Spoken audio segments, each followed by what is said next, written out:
If you ask them, most fans will say they love the object of their fandom. They love their work, what they stand for, and the community that blossomed around them. The effective one sided relationship fans like myself form with celebrities and characters is known as a parasocial interaction, a term coined by Horton and Wall in 1956, and it is the result of celebrities being part of our daily lives through the media. These parasocial relationships can develop in the same way as any other interpersonal interaction fans may have, and while imaginary, the relationships can be influential in the shaping of fans' identities, lifestyles, attitude, and behavior. Thus, the parasocial interaction can be felt as particularly intense. The fan studies scholar Mark Duffett, may he rest in peace, wrote of fan love in his book Popular Music Fandom Identities, Roles, and Practices. He argued the word love encourages us to think about a depth of shared emotion. It means intense feeling, deep attachment, great interests. The word love then becomes a pillar in the construction of the fandom community, and it unifies a diverse range of people and their interests. Love, Duffett asserts, then becomes a central element in the bonding of an imagined community. The term imagined community was originally coined by Benedict Anderson in his study of nationalism as a community that is not and cannot be based on face to face interactions of its members. Therefore, fandom is inherently an imagined community united through its passion for the object at its core. Like Michel Foucault's idea of discourse, which is identified as systems of thought, language, and practices that construct knowledge, define truth, and regulate behavior in a society, fandom love defines a group of people through exclusion and by limiting the possibilities of acceptable behavior at a site related to that fandom, be it a concert or Comic Con.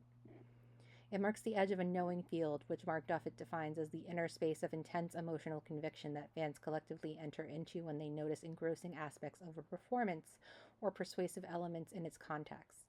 The act of love is a boundary on a knowing field.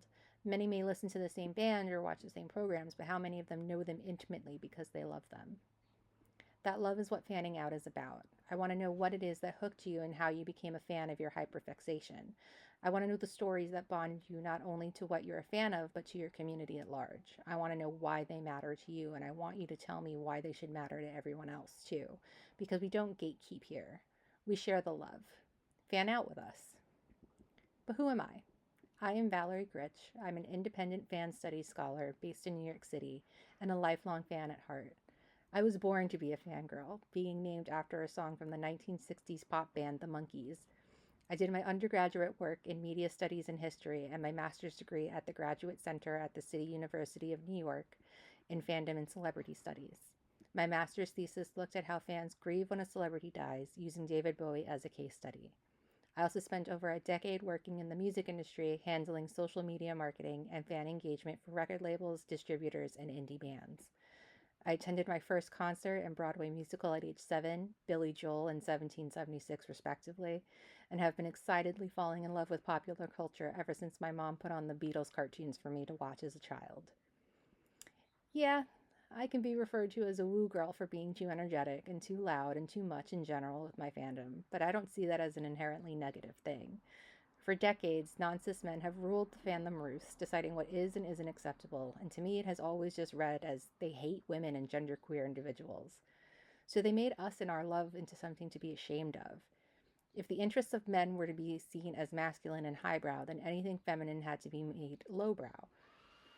Fans who were too much became actively disdained and must be kept in their place. And this is done by sneering at our joy and labeling us as mere fangirls, teeny boppers, and groupies.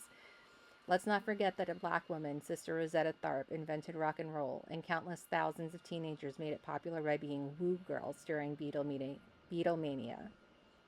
So I'm here to give us a space to be woo girls, regardless of your gender identity, to feel what we feel, to hold space together, and to love what we love freely. Fandom is transformative, so let's see the ways it has changed us. Fanning out is for everyone because it's such a delight to hear someone speak about what they're passionate about. Maybe we'll all find something new to love along the way, too.